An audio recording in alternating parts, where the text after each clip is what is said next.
saudara-saudari yang terkasih dalam Tuhan kita Yesus Kristus, hari ini kita merayakan Hari Raya Hati Yesus yang Maha Kudus. Merayakan Hati Yesus yang Maha Kudus berarti kita merayakan kasih Allah melalui putranya, yakni Yesus Kristus yang wafat di kayu salib. Dalam bacaan Injil yang kita dengarkan pada hari ini mengatakan bahwa ketika Yesus wafat di kayu salib, lambungnya ditikam oleh serdadu dengan tombaknya. Setelah itu mengalirlah keluar air dan darah dari lambung Yesus. Darah dan air melambangkan pengorbanan Yesus yang begitu besar demi menyucikan hidup umat manusia. Berbicara mengenai hati, sehubungan dengan Hari Raya Hati Yesus yang Maha Kudus, kita semua pasti memiliki pemahaman tersendiri. Artinya bahwa hati sangat luas apabila diartikan tanpa batasan. Mengapa bisa? Ya, karena hati ini dapat diartikan dari berbagai sudut pandang. Misalnya dapat kita artikan dari sudut pandang moral, teologi, filsafat, kitab suci, dan lain-lain. Nah, dalam permenungan ini saya mengartikan hati nurani dari sudut pandang kitab suci. Dalam kitab suci, hati nurani atau hati berarti sumber dari segala pikiran, perkataan, dan perbuatan manusia. Percaya sepenuhnya kepada hati kudus Yesus berarti menyerahkan seluruh diri kita kepadanya. Ada 3 hal yang dilakukan oleh hati manusia. Pertama, hati itu mengerti. Bagaimana penjelasannya? Bahwa Allah telah menuliskan hukum-hukumnya dalam hati kita.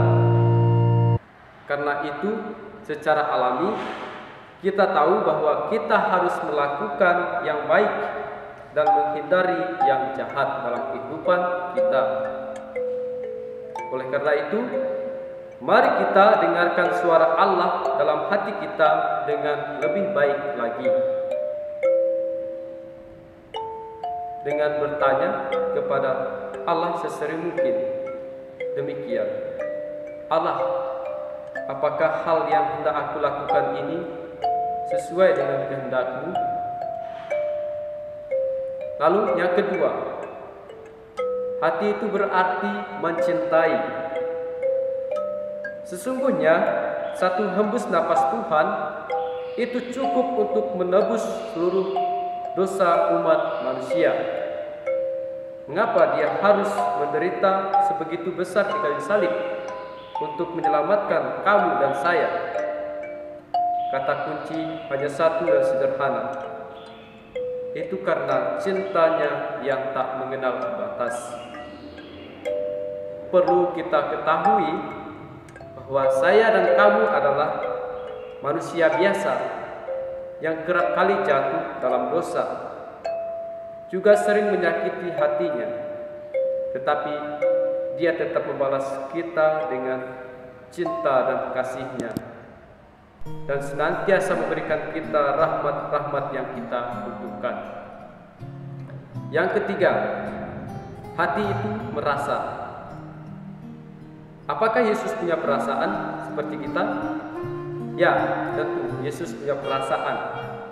Dia punya perasaan marah, punya perasaan sedih. Dia juga punya perasaan kecewa.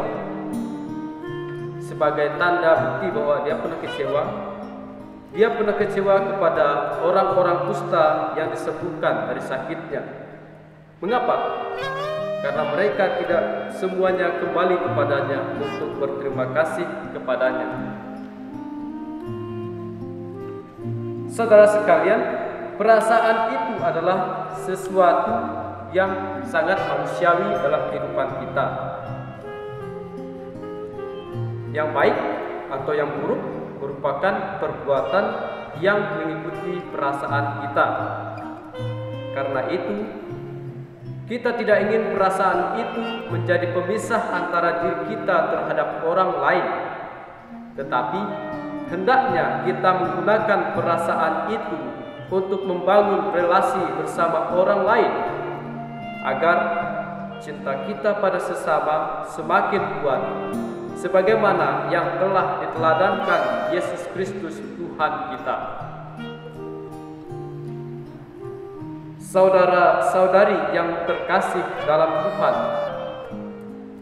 perlu kita garis bawahi, sebagai pengikut Kristus yang sejati, dengan merenungkan hati Yesus yang Maha Kudus ini, kita diajak untuk menjadi pribadi-pribadi yang mau mencintai sesama kita, seperti yang dilakukan oleh Tuhan Yesus.